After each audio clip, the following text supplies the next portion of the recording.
talking about making triads out of major and minor thirds. Now we're going to try and do seventh chords, which is adding another third. So we're basically stacking thirds up and making more full sounding chords. And the way we do that, I showed you on the triads, if you take a major third to a minor third, we end up with a minor chord. But if we take it one step further, take a major third to a minor third to a major third again, now we actually have a major seventh chord, which is going to look like this, or like this, letting the B ring out. We actually have a fourth note. And if when we do that with only thirds, with only triads, we end up with four different kinds. We have an augmented triad, diminished triad, a major triad, and a minor triad. So in order to do that, as we add each, we can add two more different types of thirds to the end of that. We should end up with 8 triads, or 8 seventh chords. But one seventh chord kind of repeats itself. That's the augmented one, which would be a major third to a major third to a major third is your C again.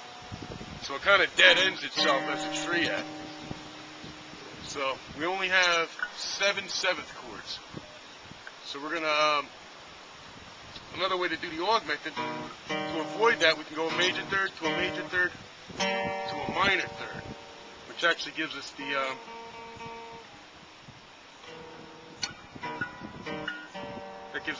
what's it called, the B note, which doesn't really sound too right. I've never used it. If you know anybody that does use it for any reason, let me know, because I can't think of any reason to use it. But that's one of the 7. The other one I just showed you before was a major 7 by going major, minor, major. And if we do the exact opposite, minor to major to minor, we end up with a minor 7th chord. So now we have a major 7th, a minor 7th. Now we can take our, we can flip it over from the major again. We go major, minor, and minor. And we end up with kind of like a flatted 7, almost a minor 7th. That's called a dominant chord. That's very important. I'll explain that in a minute. And now from the minor, if we were to flip it over again from the minor and go minor to major, we get what you call a minor major 7th, which has a pretty awkward sound, which I kind of like. And then we have 2 off the diminished, which goes minor, minor, major, and that actually gives us what you would call a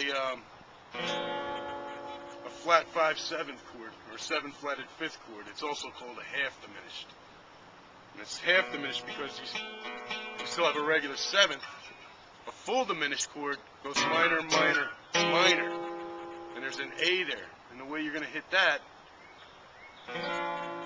is this way. And if anybody knows that, an A is actually the 6th off your C scale, but since it's a diminished chord, we actually call it a double flatted 7.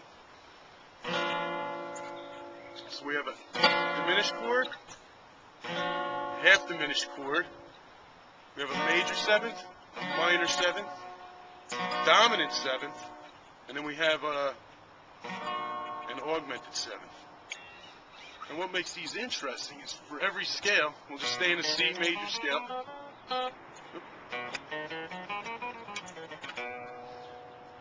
You're going to notice that every note in this scale actually has its own respective chord.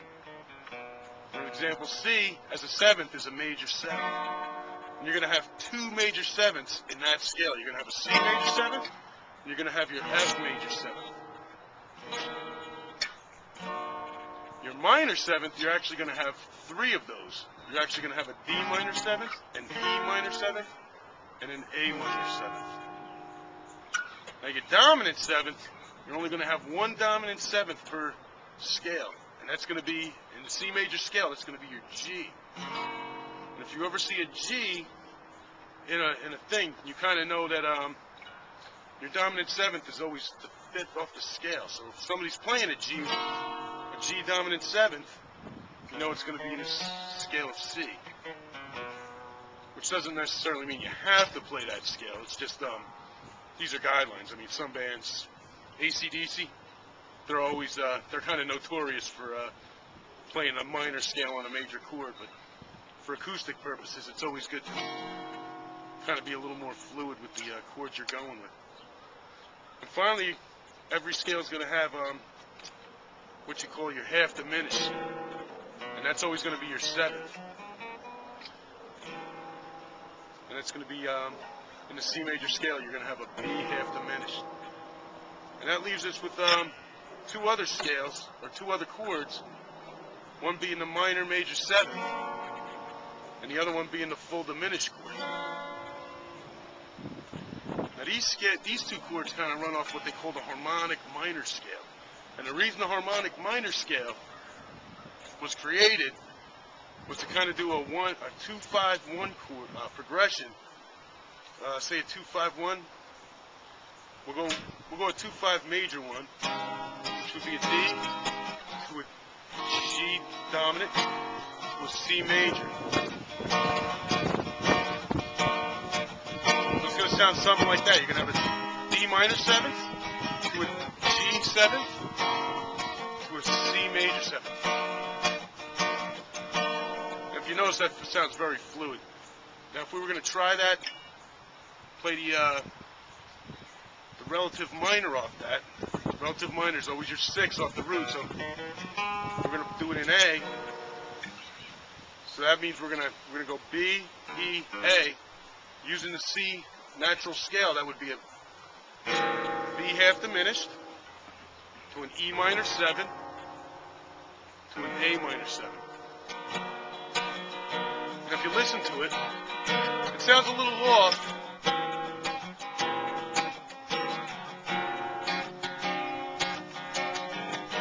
It doesn't really resolve. It almost sounds like it wants to go like sounds like it wants to resolve on a D. So to fix that problem, like I said, if we take the C natural scale and we go from A to A, it would be this. Or we could actually play it here, which is the relative minor off the C. You're still using all the natural notes. But to fix the problem of a minor 2-5-1 progression, they actually sharped the 7th. And that gives it an E major 7 instead of an E minor 7. So you kind of get,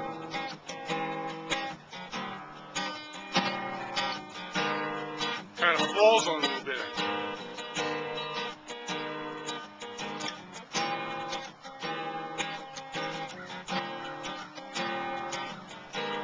But the thing with the A minor, in order to be a 7th, it's going to be a major 7th, because now you have a G sharp instead of a G. So it's going to sound really,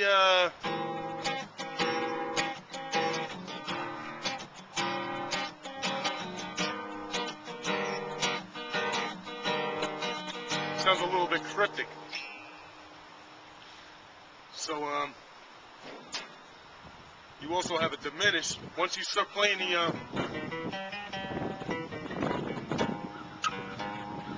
you're also going to have full diminished chords there. And, in this case, where would your full diminished be?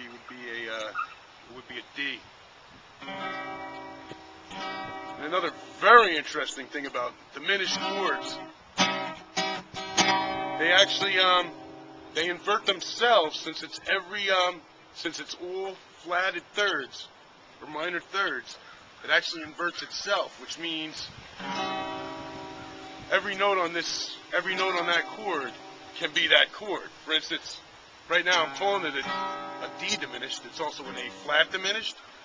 It's also a B diminished, and it's also an F diminished. So we can actually go. I can call that an E flat. I can come up here and it's still a D diminished. Every 3 frets, F diminished, E flat diminished, B diminished.